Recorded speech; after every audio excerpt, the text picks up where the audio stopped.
Selamat malam. Selamat datang di malam tanpa suara, di mana malam penuh dengan kehidupan menyeramkan. Balik lagi bersama saya untuk menceritakan sebuah cerita yang bisa membuatmu ketakutan.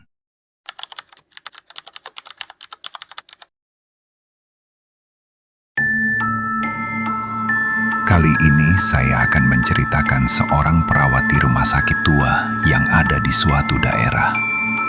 Dan bayangkan, di rumah sakit tersebut terdapat satu ruangan yang sudah lama terbengkalai dan tidak ada satupun orang yang berani mendatanginya. Tanpa berlama-lama, kita langsung saja dengarkan ceritanya.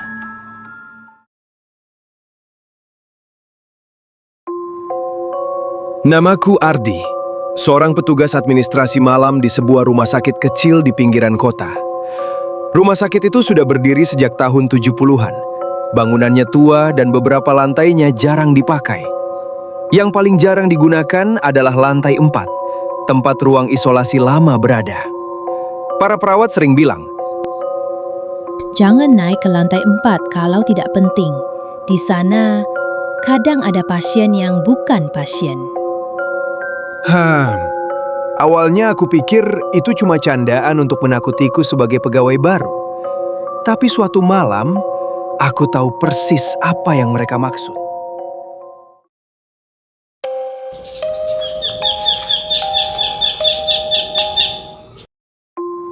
Shift malam selalu sepi. Lampu rumah sakit redup, suara AC berdengung lemah, dan monitor jantung dari ruang perawatan memancarkan suara bip, bip, yang terdengar makin ngeri saat malam semakin larut. Jam menunjukkan 1.13 saat telepon ruang administrasi berdering.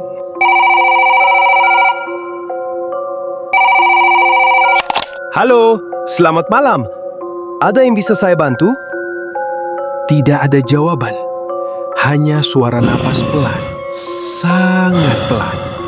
Lalu seseorang berbisik, "Tolong saya ke lantai 4. Telepon langsung terputus. Aku mengecek daftar pasien. Lantai 4 sudah bertahun-tahun tidak digunakan. Semua ruang isolasi pindah ke gedung baru. Kurang ajar, pikirku. Mungkin ada staf yang iseng, tapi telepon itu membuatku tidak tenang. 5 menit kemudian, telepon berbunyi lagi. Kali ini suara yang sama, nada lebih lemah, lebih putus asa.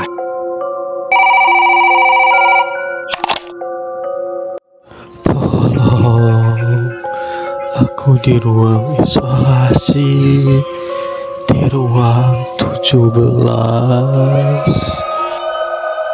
Aku berhenti bernapas. Ruang isolasi 17 sudah ditutup 8 tahun lalu setelah seorang pasien meninggal tidak wajar di dalamnya. Kamar itu bahkan sudah disegel. Aku mencoba menghubungi perawat. Tidak ada yang mengaku menelpon. Tidak ada yang berada di lantai 4. Tidak ada yang sedang bercanda. Akhirnya, aku memberanikan diri naik.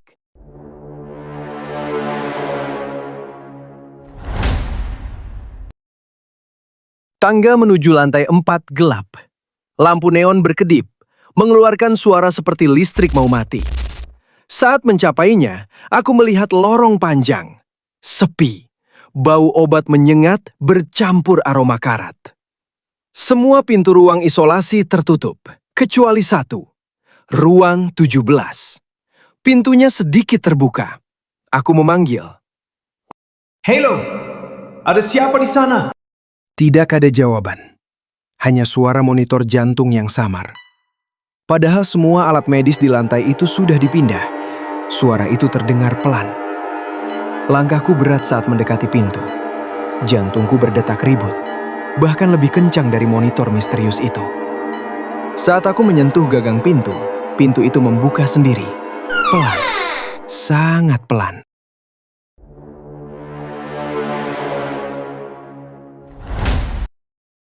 Ruang 17 tampak kosong.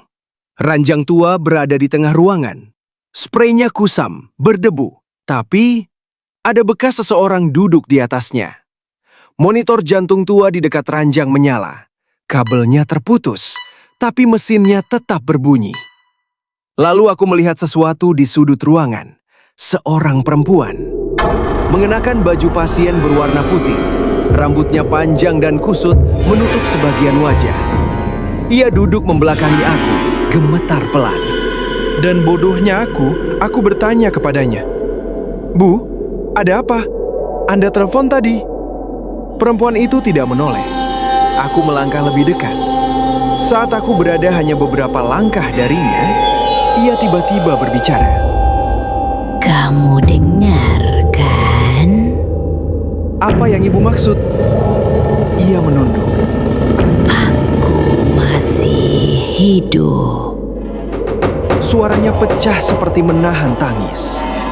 Tapi mereka mengira aku sudah mati dan mengunci aku di sini sendirian.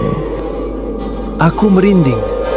Tahun 2016, seorang pasien memang ditemukan meninggal di ruang 17. Tapi catatan resmi menyatakan ia meninggal karena gagal napas malam itu juga. Perlahan, perempuan itu mulai menoleh. Mulutnya tidak berbentuk senyum. Lebih seperti sobekan panjang yang tidak wajar. Kulitnya pucat, seperti tidak dialiri darah selama bertahun-tahun. Mata kirinya kosong, hitam seluruhnya. Aku tidak mati. Monitor jantung tiba-tiba berbunyi keras, lalu padam.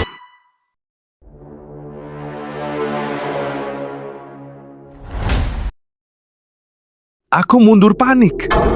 Tapi pintu ruang 17 tertutup dengan keras, membuatku terlonjak. Perempuan itu kini berdiri. Kakinya tidak menyentuh lantai. Ia melayang, perlahan. Kamu dengar aku. Kamu datang. Berarti kamu bisa menggantikan aku. Tubuhnya bergerak mendekat, perlahan tapi pasti. Urat-urat hitam merambat di kulitnya. Rambutnya menggantung seperti terendam air. Suaranya berubah menjadi dua lapis. Suara perempuan dan suara berat seperti laki-laki bersamaan. Tinggal di sini bersamaku. Aku menjerit dan menabrak pintu, memaksa membukanya. Suara tangisan, tawa, dan bisikan bergema dari seluruh ruangan. Saat pintu akhirnya terbuka, aku langsung berlari keluar lorong. Tapi lorong itu tidak berakhir, seolah bertambah panjang. Lampu berkedip cepat, monitor jantung terdengar dari semua arah, lalu berhenti mendadak.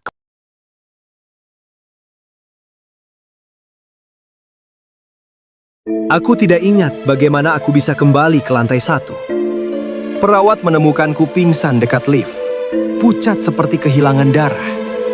Dokter bilang aku mungkin stres atau kurang tidur. Tapi tidak ada yang menjelaskan kenapa monitor tua yang tak terhubung listrik bisa menyala. Kenapa telepon administrasi menerima panggilan dari ruang yang sudah disegel.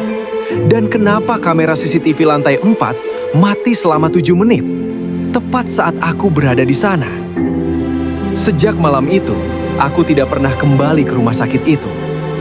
Lantainya ditutup lagi. Semua orang seolah pura-pura tidak tahu apa yang terjadi.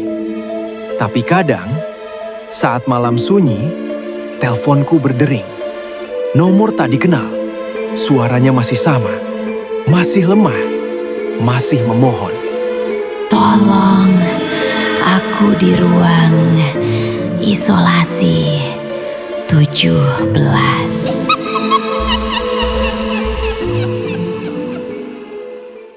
Terima kasih untuk kalian semua yang sudah mendengarkan cerita ini.